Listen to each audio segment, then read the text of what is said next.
በእስላም የቤተሰብ ምጣኔ ይፈቀዳልን? እንዲሁም ብዙ ሙስሊሞች በወሊድ ቁጥጥር ጉዳይ በቋሚነት ወሊድን ለመቆጣጠር የሚያስችለውን ቀላል ቀዶ ጥገና ከማድረግ ይልቅ ሜዲካል ተርሚኔሽን ኦፍ ፕሬግናንሲ ወይም በህክምና እርግዝናን የማቋረጡ መንገድ በቀላሉ ሲመርጡ ይታያሉ። ይህ ለምን እንደሆነ ሊነግሩኝ ይችላሉ? እህት ያነሳችው ጥያቄ የቤተሰብ ምጣኔን በሚመለከት ኢስላም ያለው አመለካከት ምንድነው የሚልና እንዲሁም በወሊድ ቁጥጥር ጉዳይ በርካታ ሙስሊሞች ከቲዩብ ስቴራላይዜሽን ወይም በቀዶ ጥገና ከሚደረገው ቋሚ የወሊድ መቆጣጠሪያ ዘዴ ይልቅ በህክምና እርግዝናን የማቋረጡን መንገድ ለምን በቀላሉ ሊመርጡት ቻሉ የሚል ነው። ሁለቱንም አንድ ላይ አድርጌ ለመመለስ ሞክራለሁ።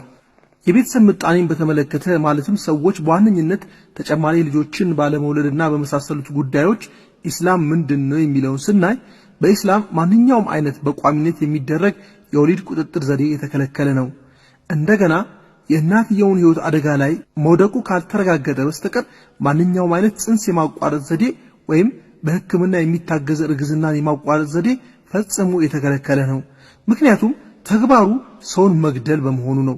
የእናትየው የጤና ሁኔታ አሳሳቢ ሁኔታ ላይ የሚገኝ ከሆነ ለምሳሌ ከባድ ኢንፌክሽን ያለባት መሆኑን ወይም ደግሞ የልብ ችግር ኖርባት ሌላ ተጨማሪ ልጅ ወይም እርግዝና ተጨማሪ ልጅ አርግዛ ለመውለድ ስትሞክር የሞት አደጋ ሊያጋጥማት ይችላል ብሎ ሐኪሙ ካረጋገጠ እንዲህ አይነት ሁኔታ ሲያጋጥም ኢስላማዊ ሸሪዓ ትልቁን ነገር ከማጣት ትንሹን ነገር ማጣት ይሻላል በማለት ገና ወደዚህ ዓለም ከሚመጣው ትንሽ ልጅ ህይወት ይልቅ የእናትየውን ህይወት ማትረፍ ይበልጥ ተመራጭ መሆኑን ይናገራል። እንዲህ አይነት የእናትየውን ህይወት አደጋ ላይ የሚከት ችግር በተከሰተ ጊዜ ወሊድ የማቋረጥ ዘዴዎችን እንደ የመጨረሻ መፍትሄ መጠቀም ይቻላል። ከዚህ ምክንያት ውጪ ማንኛውም አይነት በቋሚነት የሚደረግ የወሊድ መቆጣጠሪያ ዘዴ በኢስላም የተከለከለ ነው። አላህ Subhanahu Wa Ta'ala በታላቁ ቅዱስ ቁርአን በሱረቱል አንዓም አንቀጽ 15 ላይ ልጆቻችሁን ከድህነት ፍራቻ አትግደሉ እኛ እናንተንም እነርሱንም እንመግባለን ይላል። እንዲሁም ከዚህ ጋር የሚመሳሰል መልእክትም በሱረቱል አልኢስራ ምዕራፍ 31 ላይ ልጆቻችሁን ድህነትን በመፍራት አትግደሉ እኛ እንመግባቸዋለን እናንተንም እንመግባለን እነሱን መግደል ታላቅ ኃጢአት ነውና ይላል። ስለዚህ በእነዚህ የቁርአን አንቀጾች መሰረት ወደዚህ ምድር ያለመጣውን ነፍስ ጨምሮ ማንኛውም የሰው ህይወትን ማጥፋት ክልክል መሆኑን እንረዳለን። ሌሎች ጊዜያዊ የወሊድ መቆጣጠሪያ ዘዴዎችን ለምሳሌ ኮንዶምና የተለያዩ የወሊድ መቆጣጠሪያ ዘዴዎችን የተመለከትን እንደሆነ የተለያዩ አመለካከቶች ሲንጸባረቁ እናስተውላለን። ዋናው መሰረታዊ ጥያቄ መሆን ያለበት አንድ ሰው ለምንድነው የቤተሰብ ምጣኔ ለማድረግ የሚፈልገው የሚለው ነው። በተለምዶ አንድ ሰው የራስ ምታት ያመው እንደሆነ ሐኪሙ አስፕሪን ወይም ሌላ የህክምና ማስታገሻ ያዝለታል።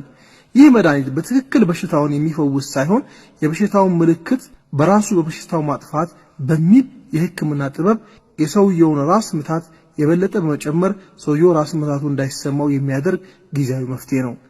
ትክክለኛው መፍትሄ ዋናውን የበሽታው ምንጭ የሆኑትን ጀርሞች መግደል ነው መሆን የሚገባውም ይሆነው። ስለዚህ በመጀመሪያ መመርመር ያለብን የተለያዩ ሰዎች የቤተሰብ ምጣኔ ለማድረግ የሚወስኑት ለምንድነው የሚለውን መሆን ይኖርበታል። የትኛውም አይነት ምክንያት ቢዘረዘር የቤተሰብ ምጣኔ የሚያደርጉ ሰዎች በሁለት ዋና ክፍሎች ልንመድባቸው እንችላለን።